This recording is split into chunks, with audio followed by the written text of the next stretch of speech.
E se a ironia fosse bem mais do que uma piadinha, e se fosse tipo uma tecnologia? Hoje a gente vai mergulhar na ironia socrática pela lente de Soren Kierkegaard.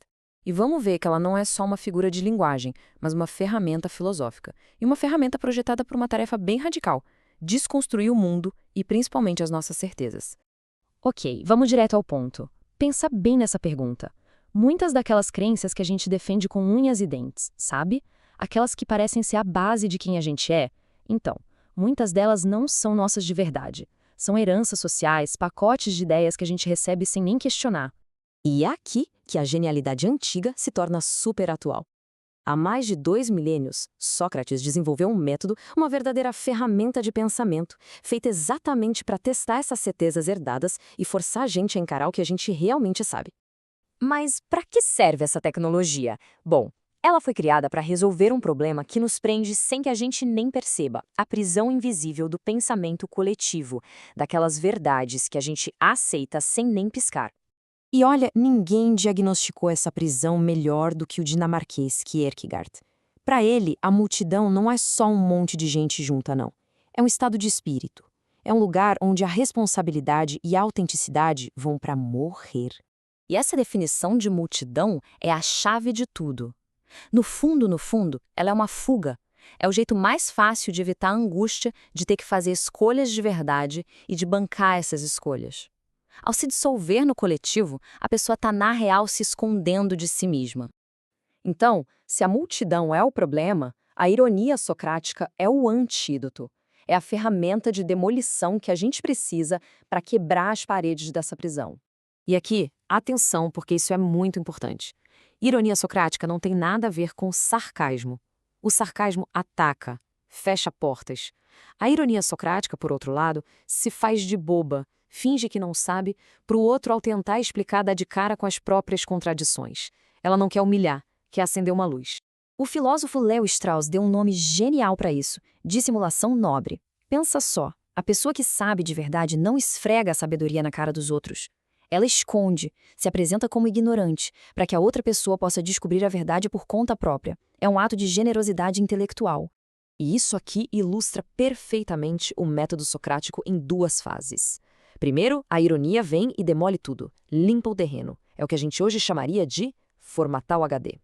Só depois, com espaço livre, é que entra a maiêutica, o famoso parto de ideias, quando Sócrates ajuda a pessoa a construir um conhecimento genuíno, que nasce da sua própria razão. Certo? A demolição foi feita, as velhas certezas ruíram. E agora? Bom, agora a gente encara a consequência mais assustadora e, ao mesmo tempo, mais importante desse processo todo. Tenta imaginar a sensação. Tudo aquilo que dava segurança, que guiava as decisões, simplesmente desaparece. O que resta é um vazio. E nesse vazio, uma liberdade absoluta, que dá até vertigem. E é aqui que Kierkegaard nos dá uma das suas ideias mais brilhantes. Essa sensação de vertigem, esse medo diante de 1 milhão de possibilidades, não é um defeito. É a angústia. É a experiência direta de ser livre de verdade. Então, a grande virada de chave é essa. Não é para fugir da angústia. A sociedade e a tal multidão oferece 1001 distrações para nos anestesiar. Mas, para Kierkegaard, abraçar essa angústia é o primeiro passo indispensável para se construir uma vida autêntica. Ok, a partir desse vazio, como se constrói uma vida com sentido? Kierkegaard nos oferece uma espécie de mapa, um caminho dividido em estágios de existência. O mapa dele tem 3 fases. Primeiro, o estágio estético, a vida focada no prazer imediato, que sempre acaba em tédio. Depois, o estágio ético, a vida guiada pelo dever, que sempre nos joga na cara que a gente é insuficiente. E, finalmente, o estágio religioso, onde a pessoa estabelece uma relação direta e pessoal com o sentido da própria existência. E aqui está a conexão fundamental. A ironia socrática, ao destruir as certezas superficiais, torna a vida puramente estética insustentável. Ela revela o vazio por trás do prazer e nos força a buscar um compromisso maior, empurrando a gente para o estágio ético. Para chegar no último estágio é preciso algo além da razão.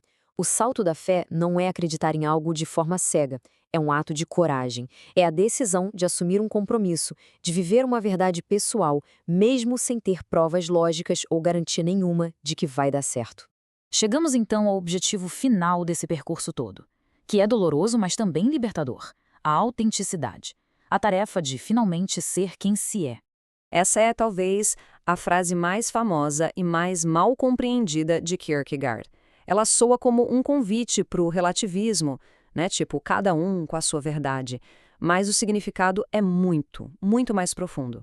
Vamos decifrar isso. Kierkegaard não está dizendo que não existe verdade objetiva. Ele está dizendo que, para nossa existência, uma verdade só se torna real quando ela é vivida. De que adianta saber a definição de coragem se não se age com coragem? A autenticidade é essa fusão total entre o que se acredita e como se vive.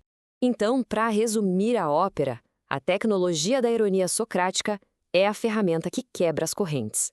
Ela nos joga de cabeça no abismo da liberdade, mas a jornada que vem depois, a de construir uma vida coerente a partir desse vazio, essa sim é a grande tarefa da autenticidade.